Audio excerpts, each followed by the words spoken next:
अस्सलाम वालेकुम स्टूडेंट। आज हम चैप्टर नंबर 12 सेकेंडरी फिजिक्स का जो चैप्टर है उसकी जो टॉपिक्स हैं उनको समराइज करने के लिए जा रहे हैं। पहला टॉपिक है आपका कूलम्स लॉ। कूलम्स लॉ हमें बताता है कि अगर हमारे पास दो चार्जेस मौजूद है, लेट्स से Q1 और Q2, तो उन चार्जेस के दरमियान जो इलेक्ट्रोस्टैटिक फोर्स होगी वो डायरेक्टली प्रोपोर्शनल होगी उनके प्रोडक्ट ऑफ द चार्जेस के एंड इनवर्सली प्रोपोर्शनल होगी square of a distance between them के। ये सिमिलर लॉ है, बिल्कुल मिलता जुलता लॉ है जैसा कि न्यूटन का लॉ ऑफ ग्रेविटेशन था। वहाँ मासेस की बात की जा रही थी, यहाँ पर चार्जेस की बात की जा रही है। तो चार्जेस की फोर्स भी बिल्कुल सिमिलर बिहेव करती है जिस तरह आपके पास मासेस की फोर्स बिहेव कर रही है, जिसको हमने फोर्स ऑफ ग्रेविटेशन कहा था। यहाँ पर अगर हम मजीद डिटेल के अंदर जाएं तो हम दोनों इक्वेशन को इक्वेट करेंगे। दोनों इक्वेशन को इक्वेट करने के बाद हमें एक कांस्टेंट लेकर आना होगा। जो यहाँ पर कांस्टेंट आया कूलम कांस्टेंट, वो क्या आया, और के की जो वैल्यू होती है वो होती है 9 मल्टीप्लाई बाई 10 की पावर 9। और अगर यूनिट में बात की जाए कि इसकी यूनिट क्या होगी, तो के की यूनिट निकालने के लिए हमें के लिए इस फार्मूले को अरेंज करना होगा। अगर के लिए इस फार्मूले को अरेंज किया जाए तो क्या हो जाएगा, K is equal to F R square divided by Q1 Q2। और इससे हमें पता चलेगी जो के की यूनिट है वो क्या होगी। के की यूनिट होगी आपकी न्यूटन मीटर स्क्वायर पर 2 कूलम आ रहे तो कूलम स्क्वायर, ये आपकी के की यूनिट होगी। और के की वैल्यू आपने याद रखनी है, के की वैल्यू क्या है 9 मल्टीप्लाई बाई 10 की पावर 9। तो इससे हमारे जो चैप्टर नंबर 12 है उसका पहला फार्मूला जो है वो हमें हासिल होता है। मजीद अगर चैप्टर नंबर 12 में हम आगे बढ़े तो हमें मिलती है electric field, electric line of force and electric field intensity. Electric field क्या होती है, कोई भी पॉइंट चार्ज अगर आपके पास मौजूद है तो उसके अराउंड एक ऐसा स्पेस, ऐसा रीजन मौजूद होता है जहां पर अगर कोई दूसरा चार्ज आ जाए तो उसको फोर्स ऑफ अट्रैक्शन या फोर्स ऑफ रिपल्जन लाजमी फील होती है।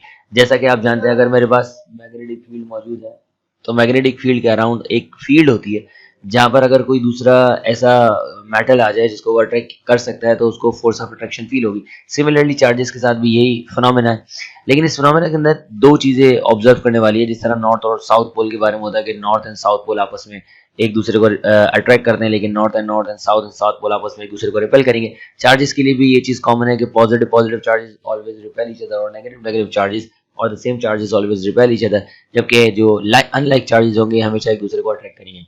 अगर हम बात करें इलेक्ट्रिक लाइंस ऑफ फोर्स की, तो electric lines of force imaginary lines होती है जो ड्रॉ की जाती है किसी भी पॉजिटिव या नेगेटिव चार्ज के अराउंड। और ये किस तरफ डायरेक्टेड होती हैं, पॉजिटिव से हमेशा आउटवर्ड होती है और नेगेटिव से हमेशा इनवर्ड होती है, क्योंकि टेस्ट चार्ज हम हमेशा पॉजिटिव लेते हैं। जब पॉजिटिव चार्ज को पॉजिटिव के पास लेकर आएंगे तो वो उसे रिपेल करेगा, बाहर की तरफ फेंकेगा, इसलिए डायरेक्शन आउटवर्ड। उसी पॉजिटिव टेस्ट चार्ज को जब हम नेगेटिव चार्ज के पास लेकर आएंगे तो उसे अंदर की तरफ खींचेगा, इसलिए डायरेक्शन जो होगी वो आपकी क्या होगी, इनवर्ड होगी। इसके बाद आता है आपके पास electric field intensity. Electric field intensity क्या होती है, कोई भी चार्ज अगर आपके पास मौजूद है और उसके पास मैं एक टेस्ट चार्ज लेकर आता हूँ तो वो टेस्ट चार्ज के ऊपर कितनी फोर्स लगाएगा उस पॉइंट के ऊपर। जाहिर सी बात है जैसे जैसे मैं उस टेस्ट चार्ज को करीब लाता रहूंगा फोर्स भी ज्यादा बढ़ती जाएगी। तो कितनी फोर्स लग रही है उस टेस्ट चार्ज के ऊपर, उस रीजन के ऊपर, उस जगह के ऊपर, जितनी दूर वहां पर वो मौजूद है डिस्टेंस आर के ऊपर, वो उस पॉइंट चार्ज की इलेक्ट्रिक फील्ड इंटेंसिटी कहलाती है। इसको हम मैथमेटिकली लिख सकते हैं कि electric field intensity is force per unit charge. Test charge भी कह सकते हैं इसे कि टेस्ट चार्ज जो एक्सपीरियंस करेगा फोर्स इलेक्ट्रिक फील्ड इंटेंसिटी के अंदर। एक्चुअल में अगर वहां पे कोई चार्ज मौजूद ना भी हो तो उस जगह के ऊपर कोई भी चार्ज आ जाए उसको फोर्स इतनी ही फील होगी। इलेक्ट्रिक फील्ड इंटेंसिटी उस पॉइंट के ऊपर इतनी ही होगी जो हम इस चार्ज की मदद से कैलकुलेट कर रहे हैं। बात करते हैं इलेक्ट्रिक फ्लक्स की। इलेक्ट्रिक फ्लक्स कहा जाता है कि number of electric line of force passing through a unit area is called electric field intensity. For example अगर मैं आपसे कहता हूं कि ये मेरे पास सरफेस एरिया जो ग्रीन से मैं शो कर रहा हूं, इसमें से कितने एरोज गुजर रहे हैं, ये एरोज जो है ये इलेक्ट्रिक लाइन ऑफ फोर्स को रिप्रेजेंट कर रहे हैं, कितने एरोज इसमें से गुजर रहे हैं इस पर्टिकुलर एरियाज में से, ये इसका इलेक्ट्रिक फ्लक्स कहलाएगा।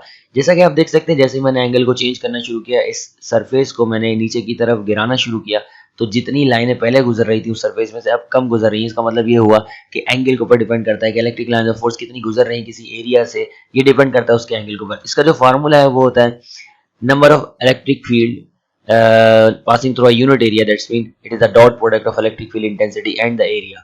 दोनों ही आपके वेक्टर क्वांटिटी है, इलेक्ट्रिक फील्ड इंटेंसिटी भी वेक्टर क्वांटिटी है और आपका जो एरिया है वो भी वेक्टर क्वांटिटी है, तो इसलिए इनके दरमियान डॉट प्रोडक्ट लिया गया। और जब डॉट हटता है तो क्या आता है, cos थीटा आता है। दैट्स मीन कि अब थीटा के ऊपर डिपेंड कर रहा होगा आपका टोटल फ्लक्स। थीटा अगर आपका जीरो हो जाता है इसका मतलब ये हुआ कि दोनों पैरेलल हैं। थीटा अगर आपका 90 हो जाता है तो इसका मतलब ये दोनों परपेंडिकुलर है। अगर दोनों के दरमियान एंगल जीरो हो जाए तो उस वक्त मैक्सिमम फ्लक्स वहां से गुजर सकता है। जैसा कि आप देख सकते हैं फर्स्ट डायग्राम के अंदर आपको यहाँ पे शो कर रहा है कि जो एरिया है ये पैरेलल है इलेक्ट्रिक फील्ड के, क्योंकि एरिया की डायरेक्शन हमेशा आउटवर्ड होती है जो वेक्टर से दिखाया गया है, और जो इलेक्ट्रिक लाइन ऑफ फोर्स इसमें गुजर रही है उनकी डायरेक्शन भी आउटवर्ड है, तो दोनों आपस में क्या है, पैरेलल है। इस पैरेलल हो जाने की वजह से एंगल कितना होगा 0 और cos 0 1 के बराबर होता है। इसका मतलब आपको मैक्सिमम फ्लक्स हासिल होगा। तो ये मैक्सिमम फ्लक्स की कंडीशन हो गई। इसके बाद आप एंगल को टिल्ट करना शुरू करेंगे, यानी कि अपने एरिया को गिराना शुरू करेंगे और एक वक्त आएगा बिल्कुल आपका एरिया जो है वो लेट जाएगा और उस वक्त आप अगर आपसे पूछा जाए कि एरिया की डायरेक्शन क्या होगी तो वो वर्टिकली अपवर्ड होगी, लेकिन आपकी इलेक्ट्रिक लाइन ऑफ फोर्स तो अभी भी सेम डायरेक्शन में यानी कि एक्स एक्सिस की तरफ ट्रैवल कर रही है। तो दोनों के दरमियान एंगल कितना बन जाएगा, ये 90 डिग्री का एंगल हो जाएगा। 90 डिग्री के एंगल के ऊपर आपके पास से कितना फ्लक्स गुजर रहा है, इस एरिया में से कितना फ्लक्स गुजर रहा है, तो ये हमें क्लियरली नजर आ रहा है कि इसमें से कुछ नहीं गुजर रहा होगा, इसके ऊपर से गुजर रहा होगा, इसके नीचे से गुजर रहा होगा, लेकिन इस पर्टिकुलर सरफेस एरिया में से कुछ भी फ्लक्स नहीं गुजर रहा होगा, कोई भी number of line of force नहीं गुजर रही होंगी। और यही हमें इसकी इक्वेशन भी बताती है कि अगर हम थीटा की जगह 90 रखें तो cos 90 0 के बराबर होता है। That's mean your flux become 0 if the angle between electric field intensity and your area is 90 degree. अब बात करते हैं इलेक्ट्रिक फील्ड इंटेंसिटी की ड्यू टू पॉइंट चार्ज। हम जानते हैं कि अगर हमारे पास दो पॉइंट चार्ज मौजूद हैं और उन पॉइंट चार्ज के दरमियान डिस्टेंस जो r है, इसमें जो दूसरा चार्ज है ये एक्चुअल में टेस्ट चार्ज है जो कि पहले वाले चार्ज की इलेक्ट्रिक फील्ड इंटेंसिटी को मेजर करने के लिए आया है। अब मैं आपसे कहूँ अगर दो चार्जेस कहीं पर मौजूद हो तो हम वहां पर कूलम्स लॉ अप्लाई कर सकते हैं, क्योंकि कूलम्स ने कहा था there is a force between the two charges if they are separated by distance r and the force can be given as F is equal to K Q1 Q2 upon R square. यहाँ पर जो हमारा पहला charge है वो Q है और जो दूसरा चार्ज है वो एक टेस्ट चार्ज Q0 है। तो यहाँ पर जो फोर्स का फार्मूला है वो बन जाएगा F is equal to K Q0 divided by R square. थोड़ी देर पहले ही हमने एक फार्मूला पढ़ा है इलेक्ट्रिक फील्ड इंटेंसिटी, और इलेक्ट्रिक फील्ड इंटेंसिटी बराबर होती है force experience by a unit positive test charge. जो टेस्ट चार्ज फोर्स एक्सपीरियंस करेगा वो आपकी इलेक्ट्रिक फील्ड इंटेंसिटी होगी उस पर्टिकुलर पॉइंट के ऊपर। तो इसका मतलब ये हुआ कि हम इलेक्ट्रिक फील्ड इंटेंसिटी का फार्मूला F अपॉन Q लिख सकते हैं। यहाँ पर F की वैल्यू हम ऑलरेडी निकाल चुके हैं, तो हम यहाँ पर F की वैल्यू उठा के सब्स्टिट्यूट भी कर सकते हैं। अगर हम F की वैल्यू को उठा के यहाँ पर सब्स्टिट्यूट करें तो आप जानते हैं कि Q0 से Q0 आपका कैंसिल हो जाएगा, बाकी की जो चीजें बच जाएंगी वो आपके पास कुछ होंगी E is equal to K Q divided by R square. के जो होता है वो एक्चुअल में कांस्टेंट होता है, लेकिन ये डिपेंड करता है पर फ्री स्पेस के ऊपर। तो के की जो वैल्यू होती है वो होती है 1/4 बाई एप्सिलॉन नॉट। तो के की जगह हम रख सकते हैं 1/4 बाई एप्सिलॉन नॉट, जबकि Q upon R square as it is रखा है। के को रिप्रेजेंट करने के लिए 1/4 बाई एप्सिलॉन नॉट रखना इसलिए जरूरी था क्योंकि जो डेरिवेशन वर्क हमने किया है हमने शो करा है कि हमने फ्री स्पेस में किया है, और एप्सिलॉन नॉट जो है वो कांस्टेंट है फ्री स्पेस का, परमिटिविटी ऑफ फ्री स्पेस है, कितना परमिट कर रहा है फ्री स्पेस। लेकिन अगर कोई डायइलेक्ट्रिक आ जाए तो जाहिर सी बात है फिर सिचुएशन चेंज हो जाएगी, फिर वहां पर हम एप्सिलॉन नॉट यूज नहीं कर सकते। लेकिन हम ये बताना चाह रहे हैं जो हमने इलेक्ट्रिक फील्ड इंटेंसिटी इस वक्त निकाली है ये फ्री स्पेस के ऊपर दो चार्जेस की इलेक्ट्रिक फील्ड इंटेंसिटी है। एक चार्ज की इलेक्ट्रिक फील्ड इंटेंसिटी है दूसरे चार्ज की वजह से। अब अगर मैं आपसे कहूँ मुझे फ्लक्स मालूम करना है उसी पॉइंट चार्ज का, तो भाई फ्लक्स का फार्मूला तो हम जानते हैं कि क्या होता है, E डॉट डेल ए होता है, लेकिन हमें फ्लक्स कैलकुलेट करना है इस पॉइंट चार्ज का। तो ये पॉइंट चार्ज तो अपने चारों तरफ electric field electric line of force generate कर रहा होगा, सिर्फ एक तरफ थोड़ी कर रहा होगा। तो हमें इसके अराउंड एक स्फेरिकल सरफेस बनाना होगा जो इस पूरे पॉइंट चार्ज को कवर कर लेगा, यानी कि बिल्कुल इस तरह कि मेरे पास एक फुटबॉल मौजूद है और उस फुटबॉल के सेंटर के अंदर ये मेरे पास चार्ज मौजूद है, और इस चार्ज के अंदर सपोज करें रोशनी है, तो वो रोशनी फुटबॉल की हर जगह पे टच करेगी। कहीं पर भी आप पिन मारेंगे तो वहां से वो रोशनी बाहर निकलती हुई आपको नजर आएगी। दैट्स मीन कि रोशनी तो हर जगह मौजूद है, number of electric line of force तो हर जगह मौजूद है। आपने पूरे एरिया को कवर करना होगा और पूरा फ्लक्स अगर आप निकालना चाह रहे हो तो एक एक जगह का फ्लक्स आपने कैलकुलेट करना होगा। तो हम ऐसा करने के लिए पूरे फ्लक्स को छोटे छोटे से स्मॉल एरियाज में डिस्ट्रीब्यूट कर देते हैं। जो पूरा स्फीयर हमारे पास इतना बड़ा स्फीयर है हम इसको अचानक से कैलकुलेट नहीं कर सकते, तो हमने क्या करा इसको छोटे छोटे स्मॉल एरिया में डिस्ट्रीब्यूट कर दिया।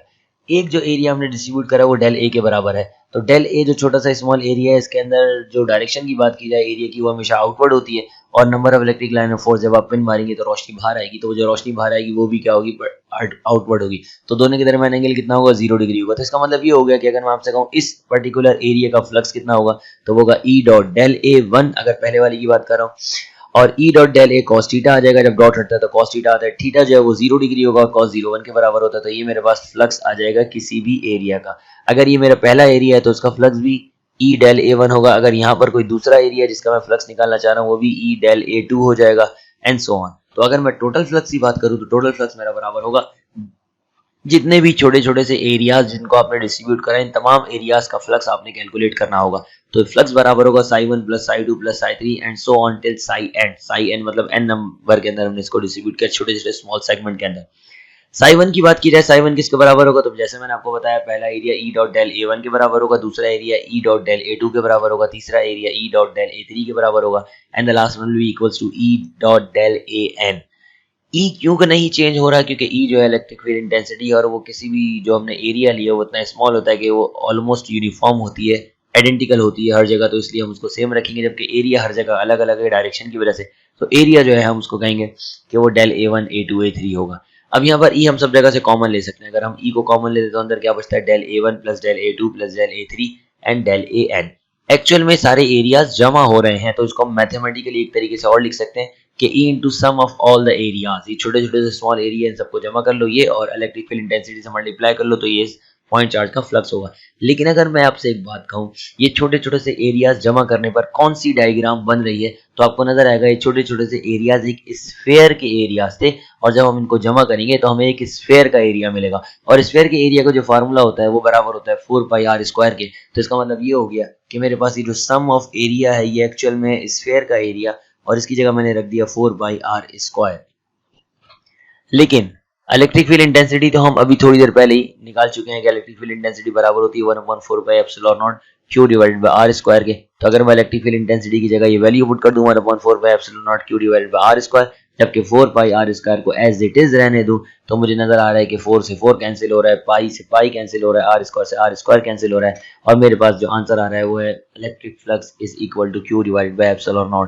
तो यहाँ पर आप देख सकते हैं कि पॉइंट चार्ज किस तरह आपने डिस्ट्रीब्यूट किया है, इससे कोई फर्क नहीं पड़ता है। जो इलेक्ट्रिक फ्लक्स है किसी भी पॉइंट चार्ज का, वो डिपेंड करता है चार्ज के ऊपर और ε0 के ऊपर।